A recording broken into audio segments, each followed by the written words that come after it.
வாழ்க வையகம், வாழ்க வையகம், வாழ்க வளமுடன்.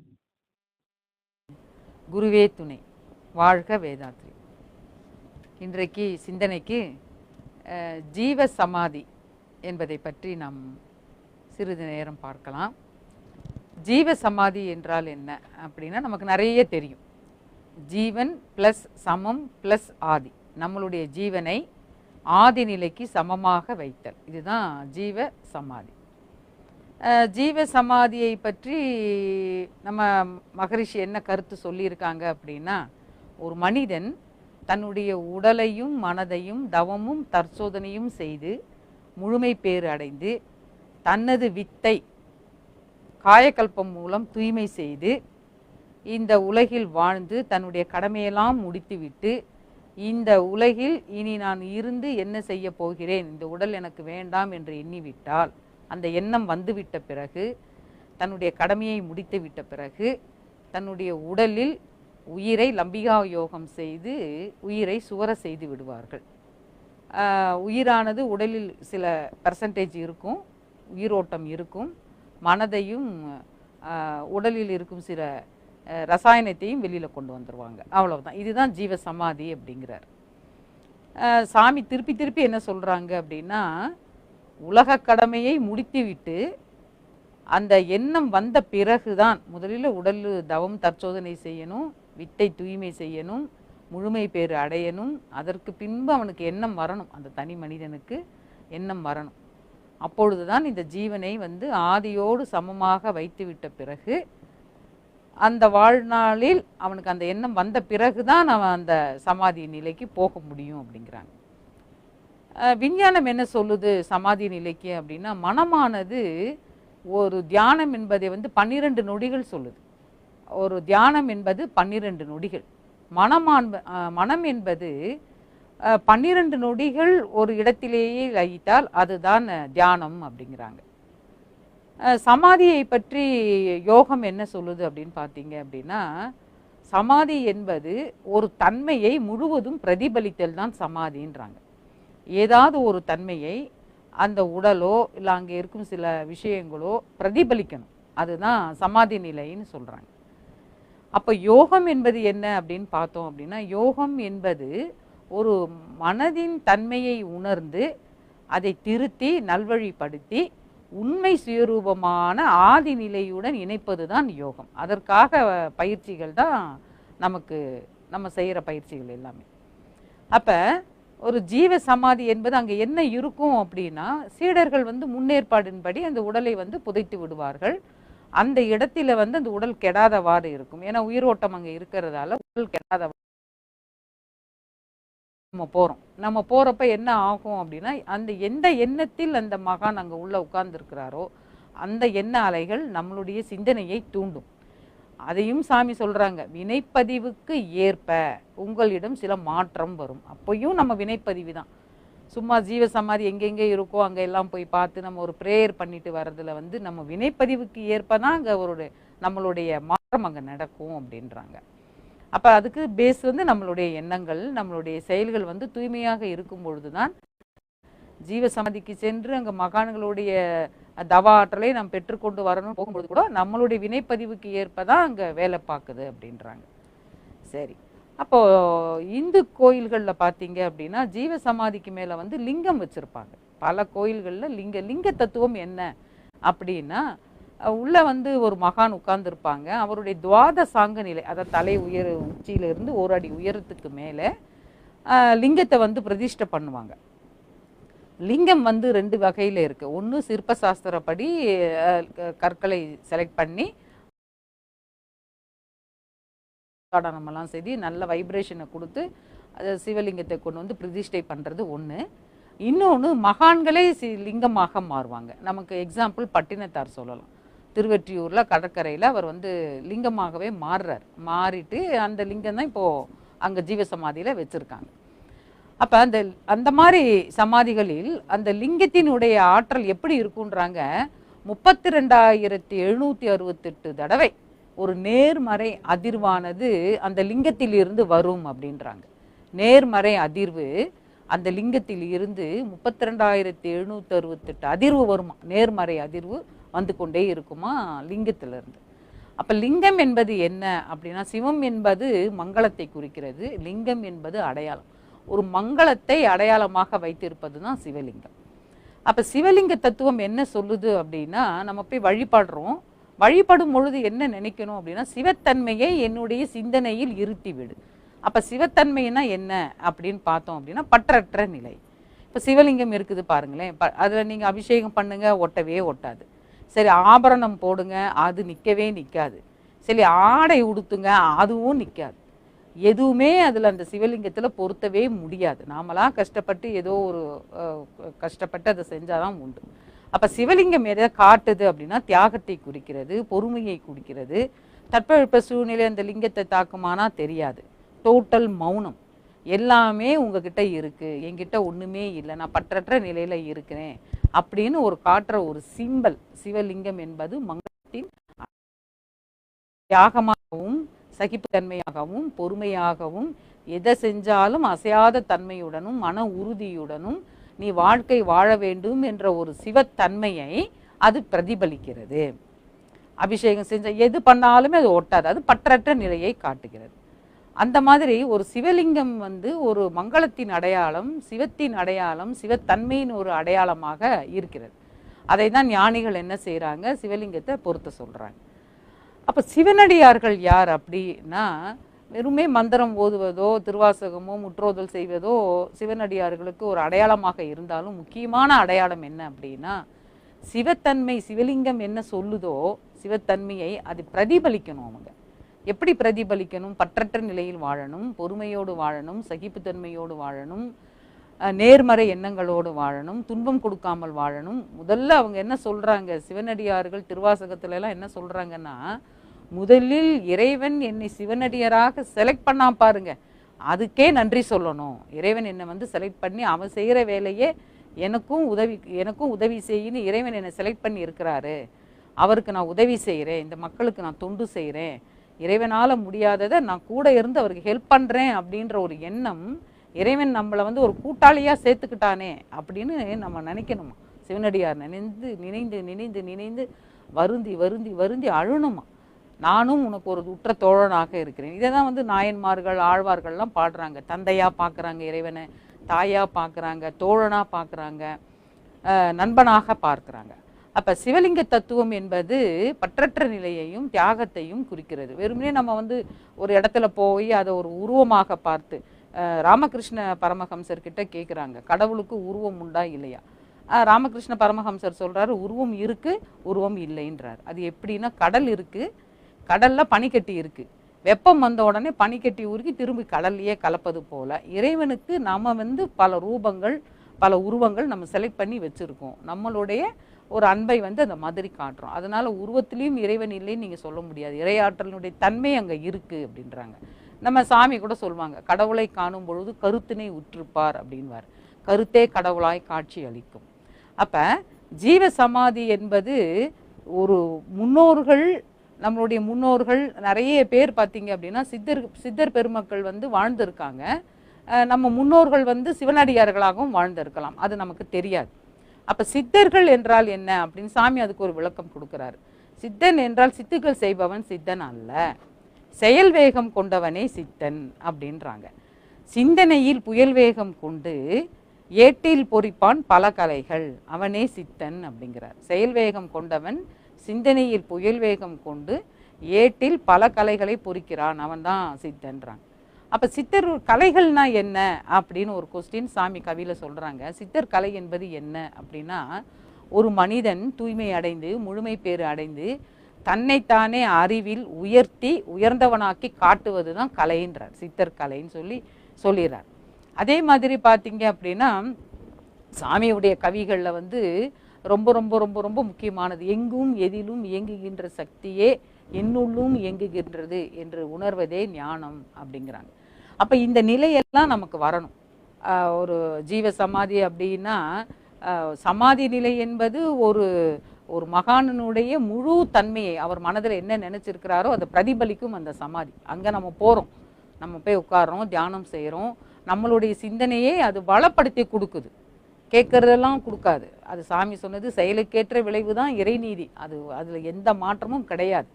ஒரு சமாதி கிட்ட போகிறப்ப நம்ம மனம் அலைபாயிர மனம் கொஞ்சம் சமாதியில் கிட்ட போகிறப்ப மனம் வந்து அமைதியாகும். நம்ம என்ன தற்சோதனை செய்கிறப்ப அதனுடைய விளக்கங்கள், சில விளக்கங்கள் நமக்கு கிடைக்கும். நம்ம வீட்டில் உட்காந்து செய்கிறோம், மன திருப்திக்காக கொஞ்சம் வெளியில் போகிறப்போ இந்த மாதிரி இடங்களுக்கு நம்ம சென்று வரோம்.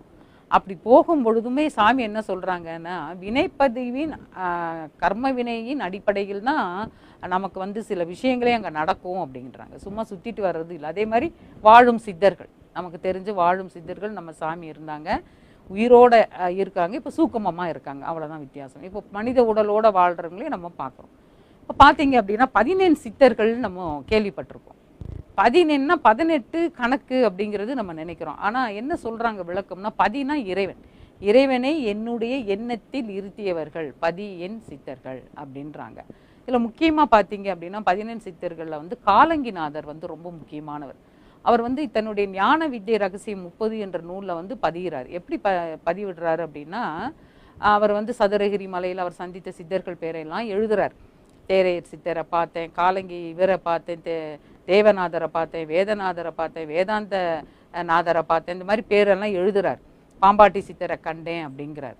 அப்போ அவங்கக்கிட்ட எல்லாம் இருந்து நிறைய விஷயங்களே நான் கற்றுக்கொண்டேங்கிறார். அவர் என்ன பண்ணுவாராம், தன்னுடைய குருவை பார்க்க போகிறதுக்கு புலி மேலே ஏறி உட்காந்து போவாராம், தன்னுடைய ஞானதேவருங்கிற குருவை பார்க்க போகிறப்ப.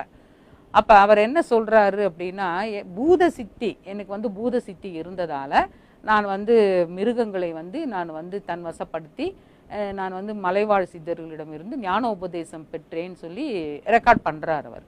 அப்போ அவங்க சொல்கிறது ஒரே விஷயம்தான், சாமி சொல்கிறதே தான் எல்லாருமே சொல்கிறது, இயற்கை அறிவோடு இணைந்து வாழ்கிறாங்க. அப்போ இயற்கை அறிவோடு இணைந்து வாழும்பொழுது தான் நாம் அந்த ஆதி நிலைக்கு சமநிலையில் வாழ முடியும். இயற்கையும் நானும் பரமும் உயிரும் ஒன்று என்று அறியும் நிலையே ஞானம், சாமி சொல்லிட்டாங்க. அப்போ இயற்கை அறிவுனா என்ன அப்படின்னு பார்த்தோம் அப்படின்னா ஒன்றும் இல்லைங்க. தாமஸ் ஆல்வா எடிசன் நமக்கு நல்லா தெரியும், அமெரிக்காவில் இருந்தார். அவர் என்ன பண்ணாராம், ரேஷன் கடையில் போய் நின்னாராம். ரேஷன் கடையில் போய் நின்றுட்டு இருக்கிறப்ப முத வந்து ரேஷன் கடை திறந்தது அமெரிக்காவில் தான். அது இன்றைக்கி வரைக்கும் நம்ம கஷ்டப்பட்டுட்ருக்கோம், அது வேறு விஷயம். அப்போ ரேஷன் கடையை திறந்து முதல்ல ரேஷன் கடையில் போய் இவர் க்யூவில் நிற்கிறாராம். எடிசன் கடையில் கூப்பிட்றாங்களாம். அவர் கார்டை வச்சுக்கிட்டு அவருக்கு தன்னுடைய பேரே மறந்து போச்சான்.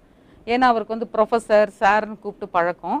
இன்னொன்று வந்து என்ன பழக்கம் அப்படின்னா, அவர் எப்பயுமே சிந்தனையை வந்து இந்த விஞ்ஞானத்திலேயே தன்னுடைய சிந்தனையை வச்சுக்கிட்டே இருந்ததால் தன்னுடைய பேர் கூட மறந்து போச்சு அப்படின்னு அவர் ரெக்கார்ட் பண்ணுறாரு. அதே சமயம் பார்த்திங்கன்னா இயற்கை அறிவு இன்னொன்று நம்ம சொல்லலாம், குழந்தையை சொல்லலாம். குழந்தை பார்த்திங்கன்னா குழந்தை கொஞ்ச நாளில் என்ன பண்ணுங்க, இந்த விரலை வந்து வாயில் வச்சுக்கும். நம்ம பார்த்துருக்கோம் நம்ம வீட்டு குழந்தைகள். அது என்ன சொல்கிறாங்க அப்படின்னா, இந்த குழந்தைகளோடையே தன் வாழ்நாள் முழுவதும் வந்து ஆராய்ச்சி செய்த ஒரு விஞ்ஞானி எழுதுறார், பியா கேட்டுன்னு அவர் பேர். அவர் ரெக்கார்ட் பண்ணுறாரு, குழந்தை என்பது இயற்கையோடு இணைந்து வாழ்க்கை நடத்துகிறது அப்படின்னு கண்டுபிடிக்கிறார். எப்படி கண்டுபிடிக்கிறாருன்னா, அது விரல் வந்து தன் வாயில் வைத்து கடிக்கும் பொழுது அதுக்கு தன் விரல்னே அதுக்கு தெரியாதாம். ஏன்னா அதுக்கு நான்கிற ஒரு கான்செப்டே அதுக்கிட்ட இருக்காதான், நீங்கிற ஒரு கான்செப்ட் தான் இருக்குமா. தன் எதிராளி யார் இருக்காங்களோ அவங்க விரல் தான் தன் வாயில் இருக்குன்னு அது நினச்சிக்குமா. அதே மாதிரி தூங்கும் பொழுதும் அப்படி தான் பண்ணுமா. தூங்கும்போது அது தூங்குதுன்னே தெரியாதான், அதுக்கு யாரோ தூங்குறாங்கன்னு நினச்சிக்குமா. அதே மாதிரி பசிக்குது அப்படின்னு சொன்னோம் அப்படின்னா, அதுக்கு பசிச்சா கூட இதுக்கு பசிக்குதுன்னு வயிற்று தான் தொட்டு காட்டுமா, எனக்கு பசிக்குதுன்னு சொல்ல தெரியாதான். இதை 3 ரெக்கார்ட் பண்ணுறாரு அந்த பியா கேட். அவர் என்ன சொல்கிறாரு, இயற்கையோடு இணைந்து அந்த குழந்தை இருப்பதால், இப்போ நம்ம இதில் கூட சொல்லுவாங்க குழந்தையும் தெய்வமும் ஒன்றுன்னுவாங்க. சிறு குழந்தையில் வந்து கிருஷ்ண பரமாத்மா வந்து தன்னுடைய கால் கட்டை விரலை எடுத்து வாயில் வைக்கிறார். இதெல்லாம் வந்து என்னென்னா, நீங்கிற ஒரு அறிவும் நான்கிற ஒரு அறிவும் நீ பகுத்து பார்த்து தொகுத்து பார்த்து வாழ வேண்டுங்கிற ஒரு கான்செப்ட் தான் அந்த சிம்பல் எல்லாம், கிருஷ்ண பரமாத்மா சிம்பல் எல்லாம் அதுதான். அப்போ அவர் என்ன சொல்கிறாரு அப்படின்னா, இயற்கை அறிவும் இணைந்த ஒரு வாழ்க்கையை வந்து ஞானிகள் வாழ்ந்திருக்காங்க. அதனால தான் இந்த குழந்தையான மனதை வந்து அவங்க கொண்டு வராங்க. மனிதனாக வளர்ந்த பிறப்பும் முழுமை பேர் அடைந்த நிலையில் அவங்க அந்த குழந்தை மனதுக்கு வராங்க. எல்லாம் இயற்கையும் நானும் ஒன்றுன்ற ஒரு நிலைக்கு வராங்க. இன்னொரு ரகசியம் இயற்கையில் நம்ம சொல்லலாம், இயற்கை ரகசியம் நிறைய இருக்குது. இப்போ பார்த்தீங்க அப்படின்னா, இந்த இயற்கை என்ன பண்ணுது அப்படின்னு பார்த்தீங்கன்னா, 100 பெண் குழந்தைகளை பிறக்க வைக்குதான் சராசரியாக. அந்த 100 பெண் குழந்தைகள் பிறந்துட்டு இருக்கும் பொழுதே அதுக்கு முன்னாடியே 116 ஆண் குழந்தைகளை பிறக்க வைக்குதான். அப்போ ரேஷியோ பார்த்தீங்கன்னா 116:100. 116 ஆண் குழந்தைகள் 100 பெண் குழந்தைகள். இது வந்து ரெக்கார்டு. இயற்கை உள்ளுக்குள்ளேயே நம்மளோட உள்ளார்ந்த ஒரு தொடர்பு வைத்து இருக்குதுன்னு கண்டுபிடிக்கிறாங்க. அது அப்புறம் என்ன ஆகுது, ஏன் 16 ஆண் குழந்தை எக்ஸ்ட்ராவாக இருக்குது அப்படின்னு பார்த்தீங்கன்னா, ஆண் குழந்தைகளுக்கு நோய் எதிர்ப்பு சக்தி கம்மி, ஆண் குழந்தைகள் சீக்கிரமாக இறந்து விடும்னு ஒரு சயின்ஸில் சொல்கிறாங்க. அப்போ என்ன ஆயிடுதுன்னா, வளர்ந்து வரப்போ அந்த 116ல் ஒரு 16 குழந்தை கிட்டத்தட்ட இறந்துருச்சு, வாலிப பருவம் வரப்போ இறந்துருச்சு அப்படின்னா, இந்த 100 இந்த 100 பெண் குழந்தைக்கு 100 ஆண் குழந்தை திருமணம் செய்து கொள்வதற்கு வசதியாக இருக்கும். இந்த ஏற்பாடு வந்து இயற்கை தான் செய்யுது. சரி, இது ஒன்று. அடுத்து இன்னொன்று என்ன செய்யுது இதே இயற்கை அப்படின்னு பார்த்தீங்க அப்படின்னா, உலக யுத்தம் வருது இல்லைங்களா, first world war, second world வார்லாம் வந்தது இல்லைங்களா, அந்த காலகட்டம் அந்த வேர்ல்டு வார் முடிஞ்ச உடனே ஆண் குழந்தைகளுடைய பிறப்பு சதவிகிதம் கூடுச்சான். பெண் குழந்தைகளுடைய பிறப்பு சதவிகிதம் அப்படியே இருந்தது, ஆனால் ஆண் குழந்தைகளுடைய பிறப்பு சதவிகிதம் கூடுச்சுன்றாங்க. ஏன் இயற்கை அப்படி பண்ணுச்சு அப்படின்னா, போரில் வந்து நிறைய ஆண் மகன்கள் இறந்துடுறாங்க. அப்போ ஆண் மகன் வந்து ஆண் குழந்தை வந்து இந்த சமுதாயத்திற்கு தேவை.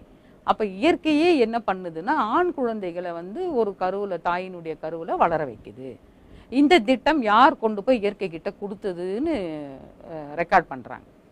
அப்போ இயற்கை என்பது எத்தனை ஆண் குழந்தைகள் பிறக்கணும் இந்த சமுதாயத்தில், எத்தனை பெண் குழந்தைகள் பிறக்கணும் அப்படிங்கிறது இயற்கையே தன்னுடைய அறிவை வைத்து கொண்டு ஒரு பெற்றோர்களுக்கோ, இப்போ சாமி சொல்லுவாங்க கருவலை திருவுடையார் குழந்தை பிறக்கணும்வாங்க, எல்லாமே ஒரு டிசைன் பண்ணுறது வந்து இயற்கை தான் அப்படின்னு சொல்கிறாங்க. இதை தான் வந்து அகத்தியர் என்ன சொல்கிறார் அப்படின்னு பார்த்தீங்க அப்படின்னா, ஒரு ஆத்மாக்கு உடல் இருக்கோ உடல் இல்லையோ எதுவாக இருந்தாலும் அதனை பின்தொடர்ந்து வருவது பாவமும் புண்ணியமும் மட்டுமே. அதனால் புண்ணியத்தை மட்டும் சேருங்க, புண்ணியத்தை மட்டும் சேருங்க. இது மிருகத்திற்கு இல்லாத ஒரு நல்ல விஷயம் நமக்கு கிடச்சிருக்கு, புண்ணியத்தை சேர்த்து கொள்ளுங்க. ஆனால் நம்ம அதை செய்யறதில்லை அப்படின்னு சொல்லிட்டு அவர் சொல்கிறார். அப்புறம் இன்னொரு சயின்டிஸ்ட் என்ன சொல்கிறார் அப்படின்னா, மனிதனை பற்றி அவர் ரெக்கார்டு எடுக்கிறார். மனிதன் வந்து மரக்கப்பல் மாதிரி அப்படிங்கிறார். ஃபிசியாலஜி ஆஃப் சென்சஸ்ன்ற ஒரு புத்தகத்தில் 2 விஞ்ஞானிகள் ரெக்கார்ட் பண்ணுறாங்க. மனித உடம்பை பற்றி ரெக்கார்ட் பண்ணுறாங்க. மனித உடம்புல இடப்புறம் இருந்து வலப்புறம் நரம்புகள் போகுது, வலப்புறம் இருந்து இடப்புறம் நரம்புகள் போயிட்டுருக்கு. ஆனால் இந்த நரம்புகள் எங்கே குறுக்கிடுதுன்னு தெரியலன்றாங்க, கண்டே பிடிக்க முடியலன்றாங்க, எந்த பக்கம் அது கிராஸ் ஆகி போகுதுன்னு தெரியலை. அப்போ உடல் என்பது ஒரு ஒரு உடலுக்குள்ளே ஒரு திருவிளையாடல் நடக்குதுன்னு சாமி சொன்ன மாதிரி அவர் ரெக்கார்ட் பண்ணுறாரு. இந்த உடலுக்குள்ளே இந்த நாடி நரம்புகள் எங்கே போய் குறுக்க போய் பிரிந்து திரும்பி போகுதுன்னு கண்டுபிடிக்க முடியலைங்கிறாங்க. இதுதான் நம்ம நாடிகள்னு சொல்கிறோம். அவர் இன்னொன்று சொல்கிறார். என்ன சொல்கிறாருன்னா, இந்த நாடிகளும் நரம்புகளும் தான் உடலில் உணர்ச்சிகளையும் எடுத்துகிட்டு போகுதுன்றார். கோபம், தாபம், இந்த மாதிரி ஒரு உணர்ச்சிகளையும் அது உடலுக்குள்ளேயே அது அப்படியே உடல் முழுவதும் பரவி போயிட்டே இருக்குது அந்த உணர்ச்சிகள். அது வெளிப்படுத்துகிற இடம் மூளையும் நம்ம சொல்லாகவும் அதை வெளிப்படுத்துகிறோம் அப்படிங்கிறாங்க. அப்போ நாடிகளை பற்றி பார்க்கும் பொழுது நாடிகளில் என்ன இருக்குது ஒவ்வொன்றா நம்ம பார்க்குறோம். உள்ள நாடிகளில் நமக்கு தெரியும் 72,000 நாடி நரம்புகள் இருக்குது. சாமி வந்து நமக்கு வந்து குண்டலினி சக்தியை வந்து எடுத்து நமக்கு ஆகினையும் நம்ம துரியத்திலையும் தியானம் பண்ணிக்கிட்டு இருக்கோம். அப்போ அந்த நாடிகளில் என்ன இருக்குது அப்படின்னு, சுழுமுனை நாடியில் என்ன விசேஷம்னு பார்த்தோம் அப்படின்னா, சுழுமுனை நாடிக்குள்ளே வஜ்ர நாடின்னு ஒரு நாடி இருக்குன்றாங்க. வஜ்ர நாடிக்குள்ளே சித்ரா நாடின்னு ஒரு நாடி இருக்குங்கிறாங்க. சித்திர நாடி, சித்திர நாடிக்குள்ளே பிரம்ம நாடின்னு ஒரு நாடி இருக்குன்றாங்க. இது எல்லாமே சுழுமுனை நாடிக்குள்ளே ஒரு கெனால், ஒரு கால்வாய் மாதிரி ஓடிக்கொண்டு இருக்குன்றாங்க. அப்போ குண்டலினி சக்தியானது முதுகு தண்டு வடத்துக்கு கீழே இருக்கும் பொழுது அந்த சக்தியானது இந்த கெனால் வழியாக தான், இந்த சித்திர நாடி வழியாக தான். அதை தான் வந்து சித்தர்களுக்கு ரொம்ப பிடிக்குமா அந்த நாடி.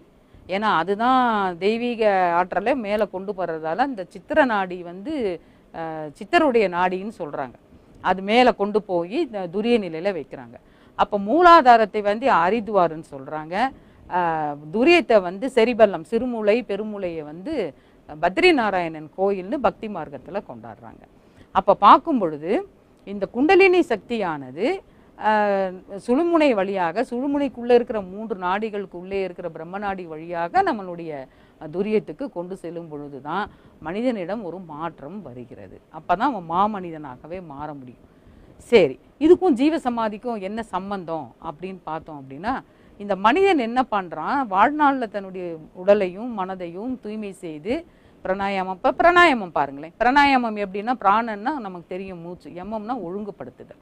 இந்த பிராணாயாமம் என்ன பண்ணுது அப்படின்னா, உடலில் இருக்கிற அந்த அசுத்த கலையெல்லாம் தள்ளி விடுது, உடலில் இருக்கும் நல்ல ஆற்றலை உடல் முழுவதும் கொண்டு போகுது. மூச்சு வந்து நல்ல விதமாக இயங்குது. இதெல்லாம் நமக்கு நல்லா தெரியும். அந்த பிராணனை வந்து ஒழுங்குபடுத்தி முதுகு தண்டுவடத்து கீழே இருந்து நம்ம மூச்சை எடுத்து தண்டுவடை சுற்றி செய்கிறோம், தியானம் செய்கிறோம். அப்படி செய்யும் பொழுது இந்த உடலில் இருக்கும் குண்டலினி சக்தி, இதில் இன்னொரு ரகசியம் சொல்கிறாங்க. குண்டலினி சக்தி என்பது பாம்பு வடிவில் சுருண்டுள்ளது. இது நமக்கு எல்லாமே தெரியும். அது 3 சுருளில் இருக்கான்.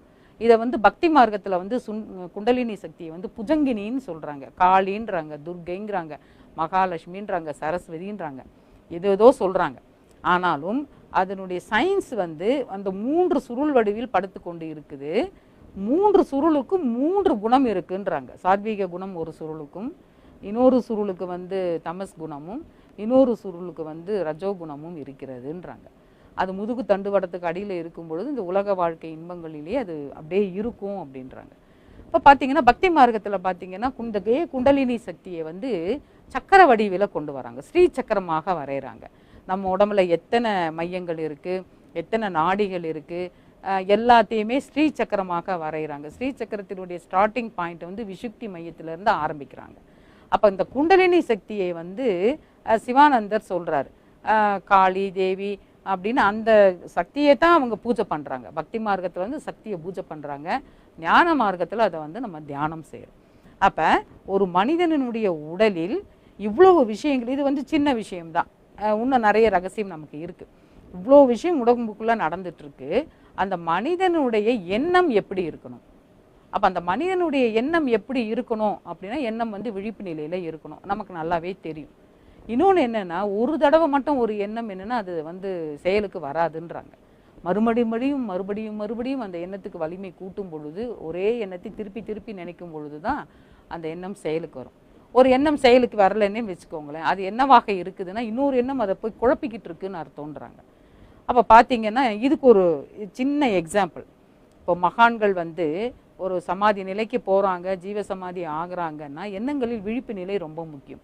மனித உடலுக்கு தேவையான ஆற்றலை வைத்து கொண்டு இருந்தாலும், மனதுக்கு ஆற்றலை வைத்து கொண்டு இருந்தாலும், அந்த விழிப்பு நிலைங்கிறது ரொம்ப முக்கியம்னு சாமியை சொல்கிறார். விழிப்பு நிலை எனும் அருள் வெளிச்சம் கொண்டு அப்படிங்கிறார். அப்போ அந்த விழிப்பு நிலையை வந்து கிருஷ்ணமூர்த்தி, எழுத்தாளர் கிருஷ்ணமூர்த்தி வந்து ரெக்கார்ட் பண்ணுறார். சில சமயங்களில் விழிப்பு நிலையில் நான் தவற விட்டதால் அப்படின்னு ரெக்கார்ட் பண்ணுறார். என்ன ஆகுது அப்படின்னா, கிருஷ்ணமூர்த்தியை வந்து ஒரு பிரம்மஞான சங்கத்தார் கூட்டிகிட்டு போயிட்டு, உங்ககிட்ட வந்து நாங்கள் புத்தருடைய ஆவியவும் சில ஆவிகளை நாங்கள் உங்கள் உடம்புல இறக்குறோம், நீங்கள் வந்து அந்த டயத்தில் நீங்கள் உங்களுக்கு தெரிஞ்ச விஷயங்களை எழுதுங்க, நாங்கள் ரெக்கார்ட் பண்ணிக்கிறோங்கிறார். அப்போ அவர் சொல்கிறாரு, கிருஷ்ணமூர்த்தி ரெக்கார்ட் பண்ணுறாங்க, என்ன சொல்கிறாரு அப்படின்னா, ஆதி ஃபஸ்ட்டு டயத்தில் நான் கொஞ்சம் ஒரு நல்ல நிலையில் வாழ்ந்து கொண்டு இருக்கும் பொழுது அவங்க வந்து சொல்லும் பொழுது புகழுக்கு ஆசைப்பட்டு நான் அந்த சோலை வந்து உடலுக்குள்ளே ஏற்றுக்கிறேன்னு சொல்லி நான் ஓகே சொன்னேன். அவங்களும் அந்த மாதிரி செஞ்சாங்க. சில ஆவிகளை என்னுடைய உடலில் கொண்டு வந்து வச்சாங்க. அப்போ நான் எழுதின வந்து 2 புத்தகம் அப்படிங்கிறாரு. அல்சோனின் வாழ்க்கையில் ஆசானின் காலடியில் 2 புக்கு எழுதுகிறாரு. ஆனால் அந்த புக்கு வெளியில் வரவே இல்லை. அந்த 2 புக்கை நான் எழுதினேன். எழுதும்போது அவர் என்ன செஞ்சுறாரு, கடைசியில் இந்த புத்தகம் நான் எழுதவில்லைன்ட்டார். ஏன்னா சோல் தான் எழுதுச்சு, அதனால் அவரை நான் எழுதலைன்னு ரெக்கார்ட் பண்ணுறார். கொஞ்ச நாள் கழித்து அவருக்கு நல்ல நிலை வந்து ஒரு ஞான நிலைக்கு அவர் வந்த பிறகு மீண்டும் அதே சங்கத்தார் வந்து கேட்குறாங்க, இப்போ வாங்க உங்கள் உடம்புல மகாவீரையும் புத்தரையும் நாங்கள் கொண்டு வரோன்ட்டு. இவர் சொல்கிறாரு, எனக்கு எதுவுமே வேண்டாம், நான் விழிப்பு நிலையில் இருக்கேன், எனக்கு எந்த இதுவும் வேண்டாம், அந்த மாதிரிலாம் எனக்கு செய்கிறதுக்கு மனம் ஒப்பவில்லைன்ட்டு அனுப்பிடுறார். அதை வந்து கிருஷ்ணமூர்த்தி சொல்கிறார். இதுதான் விழிப்பு நிலை. விழிப்பு நிலையில் நான் என்ன தவறு செய்கிறேன், எதுக்கு நான் மயங்குறேங்கிற ஒரு விழிப்பு நிலை மனதுக்கு வேண்டும். இதே மகாவீர் விஷயத்திலையும் நடக்குது. மகாவீர் வந்து ஒரு காட்டில் தியானம் பண்ணிட்டு இருக்கிறாரு. அந்த தியானம் பண்ணிட்டு இருக்கிறப்போ ஒரு இடையன் என்ன பண்ணுறாருன்னா, ஆடு மாடையும் மேய்ச்சலுக்கு விட்டுட்டு இருக்காரு. தியானம் பண்ணிட்டு இருக்கிறத பார்த்துட்டு கொஞ்சம் பார்த்துக்கங்கன்ட்டு போகிறாரு. இவரும் சரிங்கிறார். ஆனால் இவர் தியானத்துக்கு போயிடுறார். போயிட்டு வந்த உடனே அந்த இடையன் வந்து ஆடு மாடெல்லாம் காணும். உடனே மகாவீரை அடின்னு அடிக்கிறார். மகாவீர் வந்து கம்முன்னு இருக்கிறார், பதிவை வாங்கிக்கலான்ட்டு.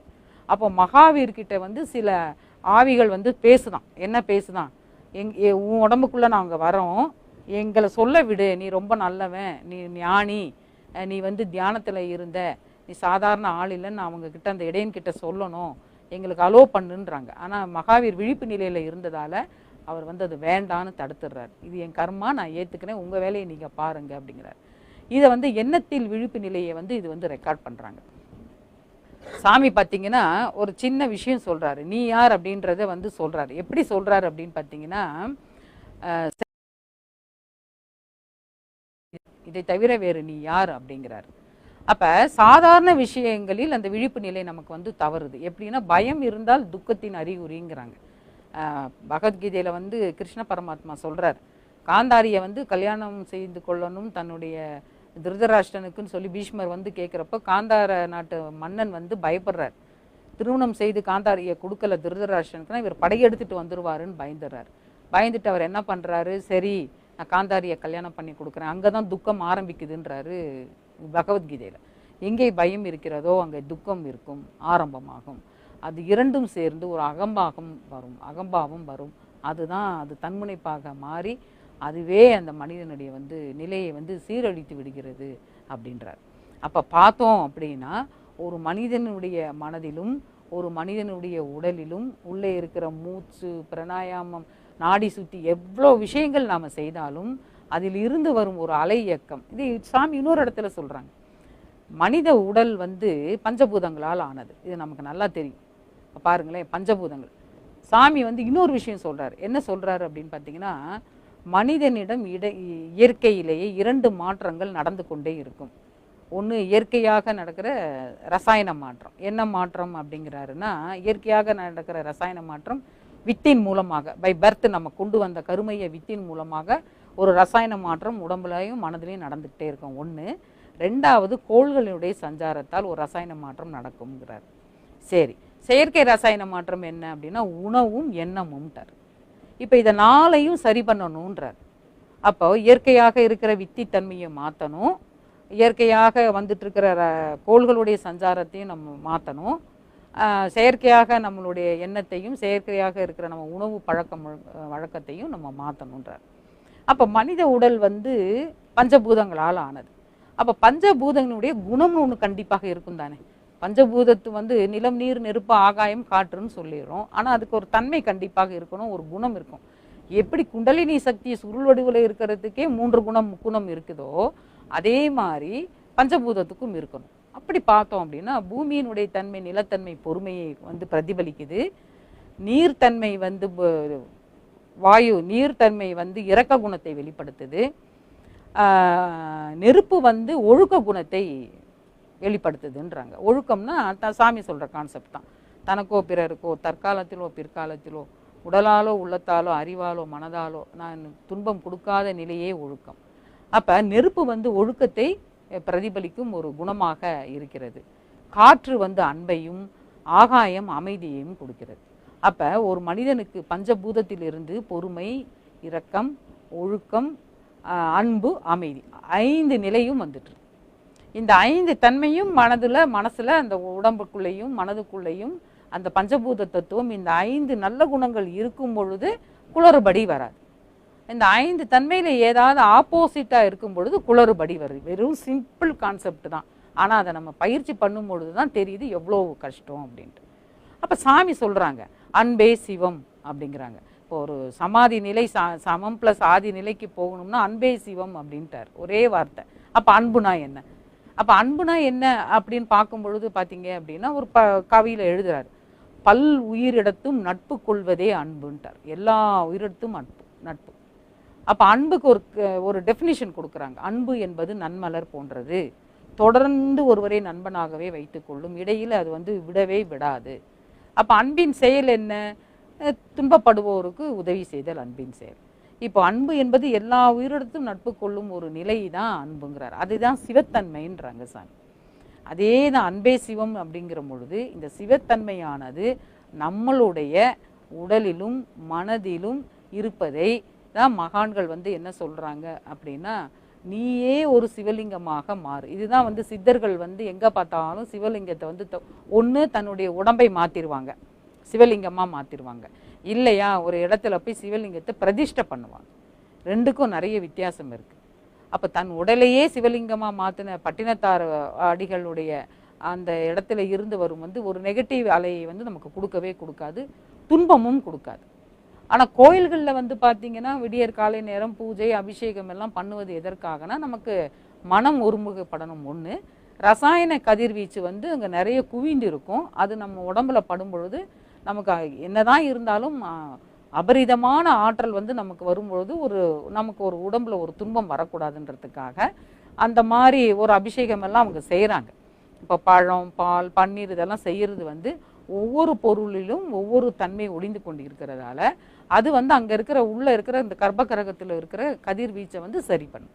நல்ல ஆற்றலாக இருந்தாலும் சமன்படுத்தி வெளியில் நிற்கிறவங்களுக்கு அந்த ஆற்றலை அது கொடுக்கும். அதனால தான் அந்த அபிஷேகம் எல்லாம் செய்கிறாங்க. அப்போ அந்த விஷயத்தில் பார்க்கும் பொழுது மகான்கள் என்பவர்கள் மனிதர்களாக பிறந்தாலும் மனித மாண்பாக தன்னுடைய மனதை மாற்றி மாமனிதனாக வாழ்ந்து கடைசியில் என்ன பண்ணுறாங்க அப்படின்னா சமாதி நிலைக்கு ஜீவனுடைய தன்னுடைய நிலையை சமநிலையோட ஆதிநிலையோட சமம் பண்ணுறாங்க. இதில் இன்னொரு முக்கிய விஷயம் அவங்க ரெக்கார்ட் பண்ணுறது ஆஃப்டர் டெத் என்னுடைய உயிர் எப்படி இருக்கணும் அதை வந்து அவங்க வாழ்நாளே செலக்ட் பண்ணிக்கிறாங்க. என்னுடைய உடல் இல்லாத நிலையிலும் என்னுடைய உயிர் துகள்கள் காந்த அலைகள் எந்த மாதிரி ஒரு ஆற்றலை இந்த சமுதாயத்துக்கு நன்மை செய்யணும். இப்போ சாமி இருக்காங்க, வேதாத்திரிய கருத்துக்களும் மொத்தமும் கொடுத்துட்டாங்க. உலக அமைதிக்கு தேவையானதை 700 கோடி மக்களுக்கும் கொடுத்துட்டாங்க. இனி வரும் நாட்களிலும் எல்லாருக்கும் அதை கொடுத்துட்டு போயிட்டாங்க. ஆனாலும் அவருடைய உடம்பில இருந்து வரும் ஆற்றல், அவருடைய சமாதியில இருந்து வரும் ஆற்றலானது அந்த உயிர் துகள் வந்து எப்படி இருக்கும், நம்ம ஒரு சமாதியில் போய் தியானம் பண்ணும்போது எப்படி அந்த மன அமைதி நமக்கு கிடைக்குது அப்படின்னா ஆஃப்டர் டெத் என்னுடைய மனம் எப்படி இருக்கணும், அங்கே மனதுக்கு மூலமாக இருக்கிற உயிரில் இருந்து அந்த இடத்திலிருந்து வரும் காந்த அலை எப்படி இருக்கணும் எண்ணத்தில் ஃபிக்ஸ் பண்ணிடுவாங்க. இப்போ கொங்கணர் வந்து பார்த்தீங்க அப்படின்னா பொருள் வளம் வேணும்னு உட்கார்ந்துருக்காங்க. மதுரையில் மீனாட்சி அம்மன் கோயிலில் சுந்தரானந்தர் வந்து அறிவு வளம் வேணும்னு உட்கார்ந்துருக்காங்க. ஒவ்வொரு கிரகத்தினுடைய ஆற்றலையும் இணைத்து கொண்டு உட்கார்ந்துருவாங்க. அவர் புதன் கிரகத்தை இணைத்து கொண்டு உட்கார்ந்துருக்காங்க. இவங்க குரு கிரகத்தையும் சுக்கிரன் கிரகத்தையும் இணைத்து கொண்டு உட்கார்ந்துருக்காங்க. அப்போ அந்த லெவலில் பார்க்கும் பொழுது ஆஃப்டர் அவர் டெத் என்னுடைய உயிரின் நிலை என்ன, இதுதான் சாமி சொன்னது, பிறப்புக்கு முன் இறப்புக்கு பின்றார். அதே மாதிரி தான் ஆஃப்டர் டெத் என்னுடைய உடம்பு பூமியில் இருக்கோ, பூமியில இருந்து வெளியில் போகுதோ, எரிக்கிறோமோ புதைக்கிறோமோ, ஆனாலும் என்னுடைய அந்த நிலையில் இருந்து என்னுடைய பஞ்சபூதமும் என் உடலில் விட்டு பிரியும் பொழுது, இயற்கையாக என்னுடைய உயிரும் பிரியும் பொழுது, இயற்கையாக என்னுடைய வித்து தன்மையும் பிரியும் பொழுது அது எந்த தன்மையில் இருந்ததோ அதை பிரதிபலிக்கும். சாமி அழகாக நமக்கு இறப்புக்கு பின் உயிரின் நிலையில் சொல்லியிருக்காங்க. அப்போ சமாதி என்பது நம்ம ரொம்ப கஷ்டமே பட வேணாம். ஒருத்தர் கூட கேட்டாங்க, ஜீவ சமாதி ஆகிறது ரொம்ப கஷ்டமாமான்னு. ஒன்றும் பிரச்சனையே இல்லைங்கய்யா, சாமி சொல்கிறது இதுதான். அந்த எண்ணம் வரணும், கடமையை ஆற்றணும், முதல்ல ஆதி நிலைக்கு ஈக்குவலாக சமமாகணும். இதுதான் மெயின் விஷயம். அப்போ எண்ணங்களை தூய்மை செய்யணும், தற்சோதனை செய்யணும், காயக்கல்பம் செய்யணும், உடற்பயிற்சி செய்யணும். உடற்பயிற்சி செய்யும் பொழுதே எல்லா கர்ம வினைகளும் மேக்சிமம் போகுன்றாங்க சாமி. முக்கியமாக மசாஜ், நம்ம செய்கிற மசாஜ்லேயே ரத்தத்தில் இருக்கும் கர்ம வினைகள் வெளியேறுகிறதுன்னு பாடம் நடத்தினாங்க. அப்போ உடற்பயிற்சியிலேயே அவ்வளோ விஷயம் இருக்கிறப்ப அப்போ தியான பயிற்சியில் இன்னும் எவ்வளோ விஷயம் இருக்கும், இந்த தற்சோதனையில் எவ்வளோ விஷயம் இருக்கும். நம்ம வாழ்ந்துட்டு இருக்கும் போதே நல்ல நிலையில் வாழ்வதே நல்ல நிலை தான். அப்போ சமாதி என்பது ஒரு பிரதிபலித்தல் தான். நான் என்ன வாழ்ந்துட்டுருக்கனோ அந்த வாழ்க்கையை அந்த பிரதிபலிக்கும் ஒரு இடம் தான் சமாதி நிலை. அப்போ அது வகையில் பார்க்கும் பொழுது ஜீவ சமாதி என்பது இயற்கையோட இணைந்த ஒரு நிலை இல்லாக இருந்தாலும் அது மற்றவர்களுக்கு ஒரு நல்ல தன்மையும் கொடுத்து கொண்டு தான் இருக்குது. நம்ம அதை இல்லைன்னு மறுக்கவே முடியாது. ஆனாலும் சாமி வந்து அதை என்ன சொல்கிறாங்க, இயற்கையோடு இணைந்து ஒரு மரண நிலை என்பது ஒரு நல்ல நிலை அப்படிங்கிறார். இவங்க விருப்பப்பட்டு அந்த மூச்சை அடக்கி அந்த மாதிரி செய்கிறாங்க. நம்ம இயற்கையோடு இருக்கணும் அப்படின்ட்டாங்க. அந்த இயற்கை அறிவும் மனமும் புலன்களும் எல்லாம் ஒன்றுபடும் பொழுது நமக்கு ஒரு ஆற்றல் அதிகமாக கிடைக்கும். அதுதான் சொல்கிறாங்க சாமி. ஒரு ஆற்றலானது நமக்கு அபரிதமாக கொட்டும். அந்த ஆற்றலை நீங்கள் வைத்து கொள்ளுங்கள். அந்த ஆற்றலை வைத்து கொள்ளும் பொழுது உங்களுடைய உடலில் இருக்கிற நாடி நரம்புகள் அனைத்தும் தூய்மை பெறும் அப்படிங்கிறாங்க. தூய்மை பெற்று நீங்கள் வாழும் நிலையிலேயே மனிதனாகவே நீங்கள் வாழலாம். சித்தன் என்பது சாமி சொல்லிட்டாங்க, செயல் வேகம் கொண்டவன் தான் சித்தன் தான். அந்த நிலையில் நாம் நம்மளுடைய வாழ்நாளில் நம்மளுடைய உடலிலிருந்தும் மனதிலிருந்தும் அறிவிலிருந்தும் வரும் காந்த அலை நல்ல நிலையாக நமக்கு இருக்கணும். இது மெயின். நல்ல நிலையாக ஆற்றலானது நம்மளுடைய உடலிலிருந்து வரும் ஆற்றலும் உள்ளத்திலிருந்து வரும் ஆற்றலும் நல்ல நிலையாக இருக்கும் பொழுது சமாதி நிலை என்பது நமக்கு நம்மளுடைய வாழ்க்கையிலேயே நம்ம வாழ்நாளிலேயே சாமி சொன்ன மாதிரி இறைநிலையோடு எண்ணத்தை கலக்க விட்டு ஏற்படும் ஒரு அமைதியிலே விழிப்பாய் இருக்கும் பொழுது நமக்கும் அந்த நிலை கண்டிப்பாக வாய்க்கும். ஆனாலும் நம்மளுடைய மனமானது மிகவும் நமக்கு தொடர்ந்து பயிற்சிகளும் வைராகியமும் மிக மிகவும் தேவை. நன்றி. வாழ்க வளமுடன். வாழ்க வளமுடன். குருவே